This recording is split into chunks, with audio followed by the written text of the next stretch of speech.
The 2017 NMC Horizon Report for Higher Education has identified a very significant challenge impeding the progress of the adoption of technology. And it is rethinking the role of those of us who actually achieve the teaching, the real life educators. By the way, there's also a very strong view from most students in higher education that universities are in the dark ages with the digital components of their learning and teaching. Their associated frustration and annoyance impacts on our reputation, on surveys, rankings, ratings, and probably on our students' learning success too.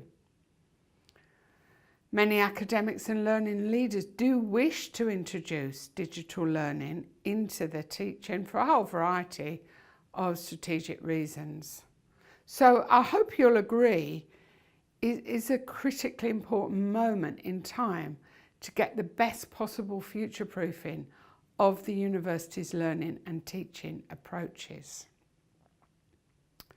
To look back, we all know that thousands of training courses and a huge amount of time and money and effort has gone into trying to change the practice of university teaching in the digital age. For example, most digital learning environments, such as the learning management system, or they're sometimes called virtual learning environments, were originally seen as simply supplements or alternatives to the classroom model of teaching. Although the aspirations included the potential to present a consistent experience to large numbers of students and to provide cost-effective, centralised technical support. But thousands of surveys and millions of words have been written about the willingness or the resistance of university faculty to actually adopt technology in their teaching. On the whole, we agree that we're not there yet and we haven't made the biggest difference. Of course, in practice, no learning technology platform can ever actually deliver learning. We need a different approach. The Horizon report I mentioned calls for achieving a change in our practice, a wicked problem. Perhaps you know the term wicked from systems thinking. It doesn't mean that we are naughty. Maybe some of you are, but I'm not admitting to anything. A wicked problem presents a complex social or cultural challenge that is difficult or perhaps even impossible to solve. And there's a number of reasons for that, perhaps 4 reasons. Incomplete or contradictory knowledge, the number of people involved and their opinions, and probably a large cost. And for me, the most important challenge of all, the complex, interconnected nature of this challenge with other problems. So I've never been someone who takes the easy or obvious path. Indeed, the path less travelled always appeals to me. So some time ago, in a place far away, in fact in the year 2000, I was offered the opportunity to find ways of getting all the people involved who might develop fantastic future-proof courses together with some new technology. I knew it would take a village. Designing the future is never for lone wolves. Lots and lots of people helped me, and many people from all levels of disciplines of education have taken the learning design methodology that emerged and made it their own over the years. One outstanding reason that we are all frequently confronted when we seek to transform, for the better is no time. It's almost a mantra for the academic tribe, isn't it? So in an effort to convince people to take part, probably convince myself too, I called the method Carpe Diem, seize the day. And that's what I want to tell you about today. Carpe Diem was founded and then researched over many years based on understanding of designing and learning together, a little village approach.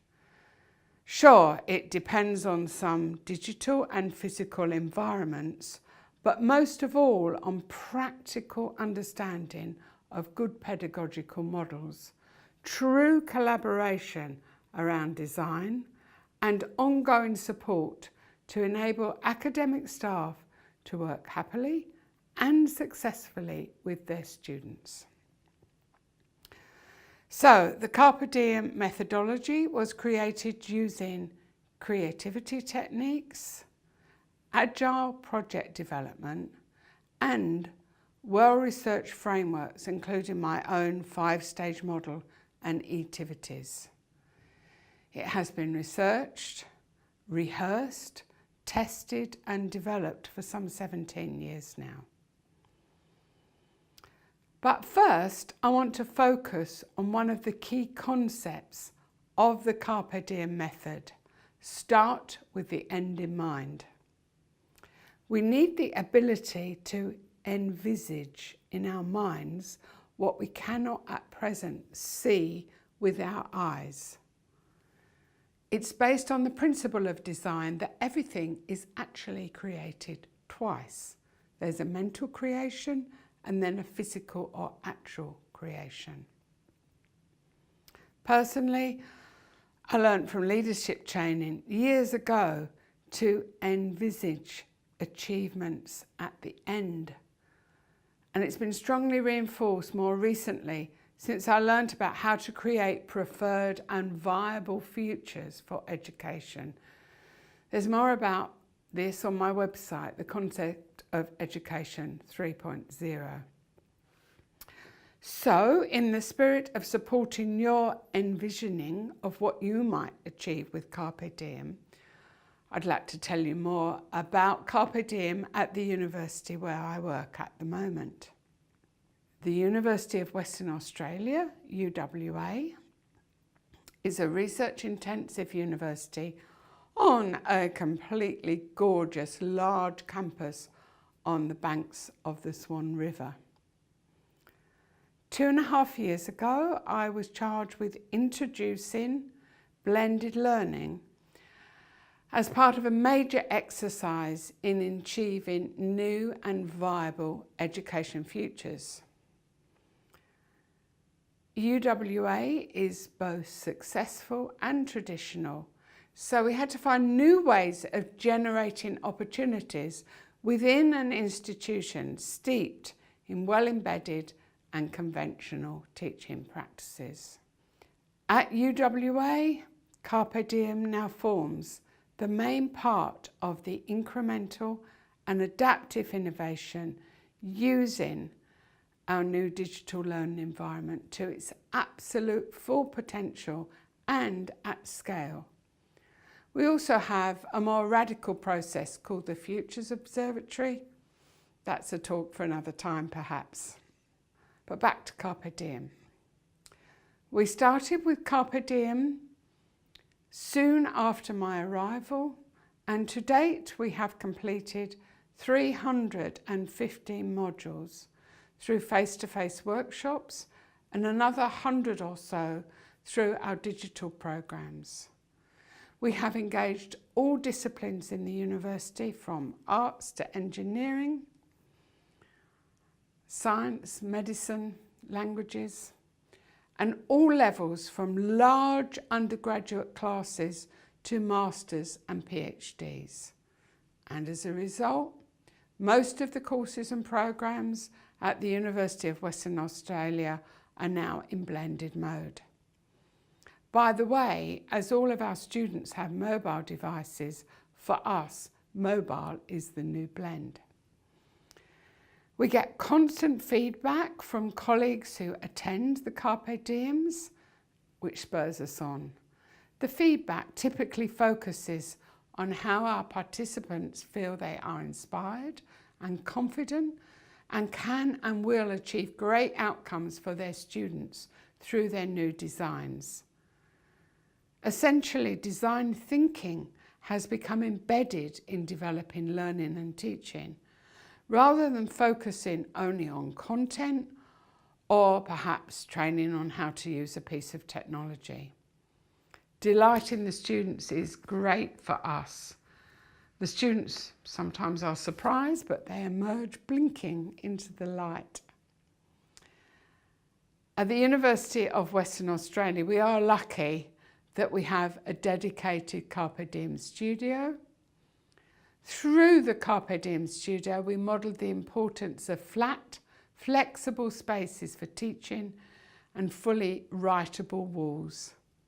We also have a small self-help recording studio too, as we're encouraging colleagues to become more comfortable with making anything from a short welcome video to a fully flipped classroom.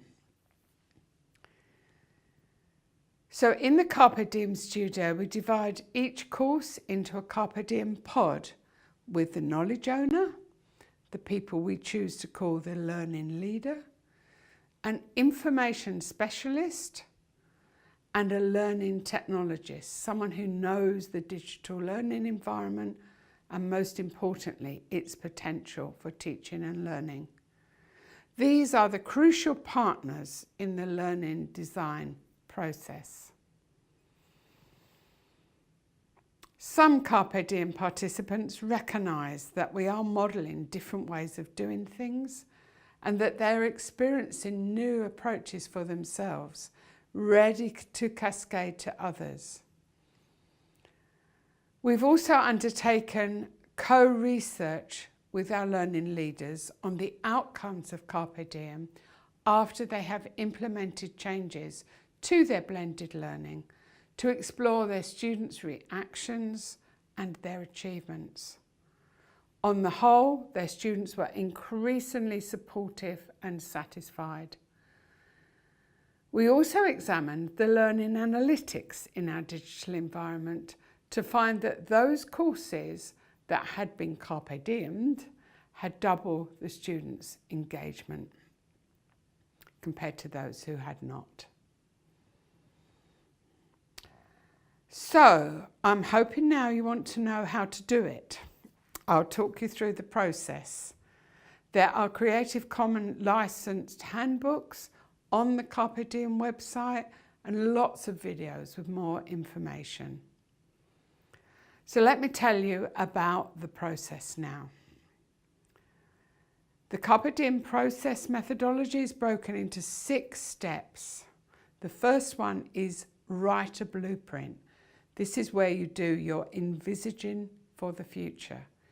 Here, you work together in your Carpe Diem pods to lay out the essential aspects of what you aim to achieve. Your output from this will be an agreed mission statement for the learning of your students, and you start to make visual posters. You will also explore some key aspects of your learning design, especially what it will be like for your students taking part. And those will keep you focused on the end in mind throughout the intensive design phase. At this first stage, you will explore the look and feel of your digital course.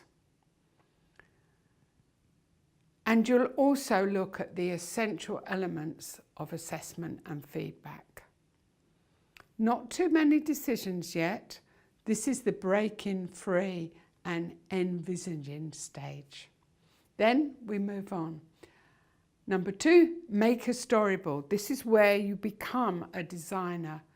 Here you draw out the process of your learning, teaching and assessment in a visual way and work out your schedule.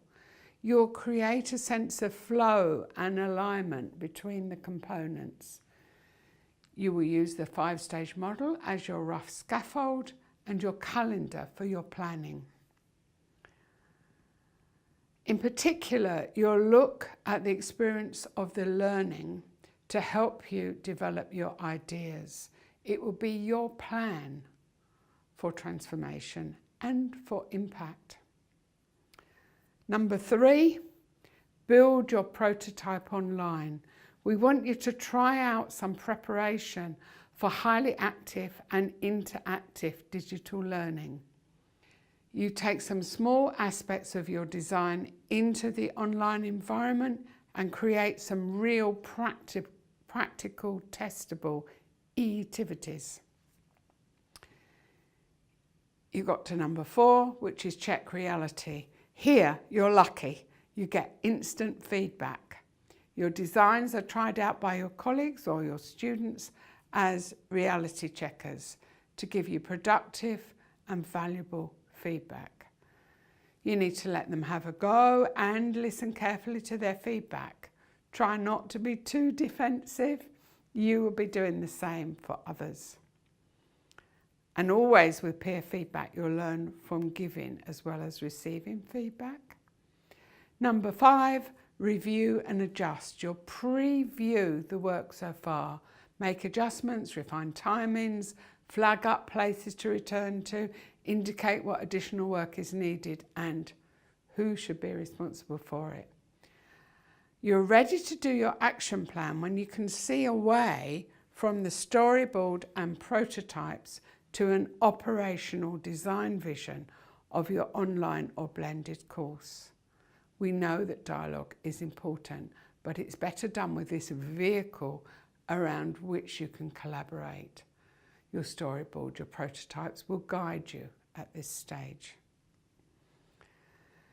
So number 6, planning your next steps. Now the team is ready to build an action plan together. Here we help you to get real and actually make it happen. So I hope you'll enjoy having a try at Carpe Diem to tackle the wicked problem of mass transformation of education through design, and view your learning technology program as an asset and an enabler rather than a mean beast. This is the way we change from becoming content experts to learning leaders. The spirit of Carpe Diem is that it's fast, effective and fun. So that's my prescription for you. I believe nothing less will do for all of us in the extraordinary and opportunity-rich second and third decades of the 21st century in higher education. Good luck.